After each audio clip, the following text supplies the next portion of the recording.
तो हेलो दोस्तों, मैं रेलवे फंक्शन विनोद आप लोगों का अपने यूट्यूब चैनल पर स्वागत करता हूं। तो कैसे हैं आप लोग? और उम्मीद करता हूं कि आप लोगों की तैयारी बहुत अच्छी चल रही होगी। आप लोगों ने देखा ही होगा कि ग्रुप डी के 2025 का एग्जामिनेशन है जो 17 नवंबर को डेट दिया गया, उसका एप्लीकेशन स्टेटस आउट हो गया है। तो आप लोगों ने अपना चेक कर ही लिया होगा कि आपका फॉर्म एक्सेप्ट हुआ है या रिजेक्ट। नॉर्मली किसी का फॉर्म रिजेक्ट नहीं होता है, सबका एक्सेप्ट ही होता है लगभग। जिनका फ़ोटो मतलब ज़्यादा ही ख़राब हो, जिसमें कुछ दिख नहीं रहा हो या फिर सिग्नेचर में कोई प्रॉब्लम्स हो, एकदम ब्लरिंग टाइप का दिख रहा हो, तभी एक एप्लीकेशन रिजेक्ट होने का संभावना रहता है। नॉर्मली ये एप्लीकेशन रिजेक्ट नहीं होता, आपको एग्ज़ाम में बैठने जरूर दिया जाता है। तो एग्जामिनेशन में अब ज़्यादा टाइम नहीं है, 17 नवंबर में मुश्किल से देखें तो यही 40-45 से 50 दिन के आसपास हैं। तो आप लोग ज़्यादा से ज़्यादा सेट पैक्स लगाइए और ज़्यादा से ज़्यादा नंबर मंगाने की कोशिश कीजिए, क्योंकि अंतिम समय में आप लोग सिलेबस नहीं कवर कर सकते हैं और 40-45 दिन में सिलेबस कवर करना मुश्किल है। तो आप लोग कोशिश कीजिए कि ज़्यादा से ज़्यादा सेट पैक्स करें।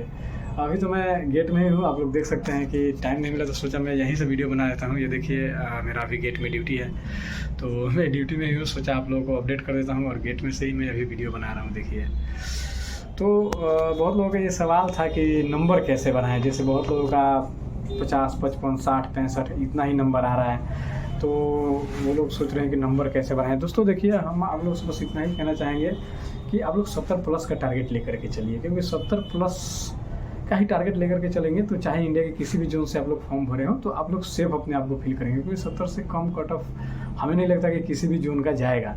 क्योंकि आप लोग देख सकते हैं अभी एनटीपीसी का ग्रेजुएट लेवल का रिजल्ट है, कट ऑफ कितना 80 प्लस चला गया, 83, 84 तक चला गया है। तो और उसमें तो 2 स्टेज एग्जामिनेशन है, टाइपिंग्स भी है, फिर भी इतना कट ऑफ गया है।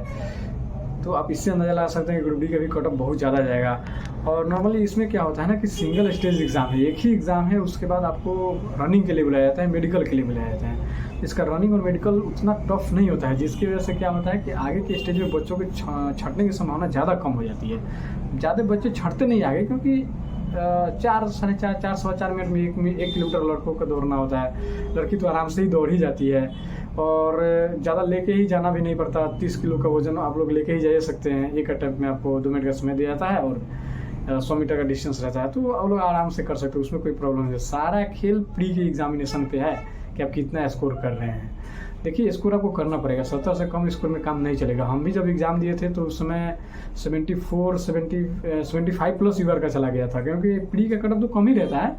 आपको रिजल्ट के लिए कट ऑफ कम ही हो जाएगा, 71, 72 में आपका रिजल्ट हो जाएगा, 70 में 72 में आपका रिजल्ट हो जाएगा। लेकिन क्या होता है ना कि जब रनिंग के लिए बुलाता है तो 2-3 नंबर इंक्रीज़ कर देता है, फिर आपको मेडिकल के लिए बुलाएगा तो फिर 2-3 नंबर इंक्रीज़ कर देगा। क्योंकि जब तक इंक्रीज़ नहीं करेगा बच्चे छटेंगे नहीं, क्योंकि आगे के स्टेज में बच्चे छटते नहीं, आगे का स्टेज उतना टफ नहीं होता है।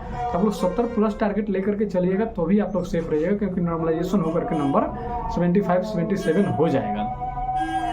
तो अब रही बात की नंबर कैसे बढ़ाइए, तो कट ऑफ की बात हो गई जो आप लोग समझ गए, आपको 70 प्लस लेकर के टारगेट चला। अभी रही बात की नंबर कैसे बढ़ाएं। नंबर इंक्रीज नहीं हो रहा है, 60-65 में ही रह जा रहे हैं। तो देखिए, नंबर इंक्रीज करने का दोस्तों कोई रामबाण नहीं होता है, उसका बस एक ही तरीका है कि आप जो भी सेट लगा रहे हैं, जो भी सेट लगाए हैं आप दिन में, उसको एनालिसिस कीजिए। मान लीजिए कि एक 90 मिनट का एक सेट लगाए हैं, 100 क्वेश्चन लगाए हैं, तो उसके एनालिसिस में कम से कम 2-2.5 घंटा दीजिए। आप देखिए, जो क्वेश्चन गलत हुआ है उसको तो देखना ही देखना है, जो क्वेश्चन गलत नहीं हुआ है उसको भी देखना है, क्योंकि उसमें भी आपको बहुत सारे एक्स्ट्रा इन्फॉर्मेशन मिलेंगे जो कि अगले सेट में आपको फायदे में आपके अगले सेट में आपको फायदा करेगा। दूसरा बात क्या है कि जो भी टॉपिक्स आपसे नहीं बने हैं, मान लीजिए कि कोई मैथ का चैप्टर, मैथ का कोई सवाल है, जैसे परसेंटेज का सवाल आ गया, फिर प्रॉफिट एंड लॉस का सवाल आ गया, या फिर प्रोबेबिलिटी या किसी भी चैप्टर का सवाल आ गया जो आपसे नहीं बना, या फिर आपने ज़्यादा समय ले लिया, जैसे 4 मिनट, 4.5 मिनट, 2 मिनट, 3 मिनट किसी एक मैथ के सवाल में लग गया, तो उस सवाल को नोट कीजिए, देखिए कि किस चैप्टर का है और मुझे इतना समय क्यों लगा, मैं इस समय को कैसे कम कर सकता हूँ। उसको कम करने का तरीका और मिस्टेक्स को पकड़ने का तरीका वही है कि आप देखिए कि क्या गलत हुआ है, उसको नोट कीजिए और नोट करने के बाद आप उसको पढ़िए, उस कमी को दूर कीजिए। जो भी चैप्टर्स में आपको गलती हो रही है उसको पढ़िए और कोशिश कीजिए कि आइंदा से जो सवाल है, अगले सेट में जब सवाल है, आगे जब सवाल है, तो ये गलत ना हो, तभी आपके लिए जो है नंबर इंक्रीज होगा। क्योंकि देखिए, मान लीजिए कोई आप सेट नंबर, मान लीजिए अगर 1 नंबर सेट बनाया, उसमें कोई सवाल गलत हो गया और अगला से आपको एनालिसिस सही से नहीं कीजिए, अगला बार फिर अगर सवाल जब आएगा तो फिर से आपसे गलत होगा, क्योंकि आपने उसमें ध्यान नहीं दिए। तो जो भी सवाल आपको गलत हो रहा है उस सवाल को लिख लीजिए कॉपी में, लिखने के बाद उसको उस पर काम कीजिए, उसको देखिए कि क्यों गलत हुआ। आइंदा से ये गलत नहीं होना चाहिए, उस पर अच्छे से काम कीजिए। जब तक उस पर आप मिस्टेक्स पे काम नहीं कीजिएगा, अपनी कमजोरी पे काम नहीं कीजिएगा, नंबर इंक्रीज नहीं होगा। नंबर इंक्रीज करने का बस यही एक तरीका है कि आप उस मिस्टेक्स को देखिए कि आप गलत किए हैं, उसको लिखिए, लिख करके उसको सुधारने का प्रयास कीजिए। मान लीजिए किसी भी चैप्टर से गलत हो तो उसको पूरा पढ़ जाइए, कि आइंदा से उस चैप्टर से सवाल आएगा तो आपको गलत नहीं होगा। बस सेट इंक्रीज करने का यही तरीका है, और कोई तरीका नहीं है। आप हमेशा कोशिश कीजिए कि जो भी सेट बनाए रहे हैं उसका एनालिसिस बहुत अच्छे से करना है, मिस्टेक्स पे काम करना है, कि जो भी इसमें गलती हुई है आगे से वो गलती नहीं होगा। दूसरा बात है 70+ टारगेट कीजिए।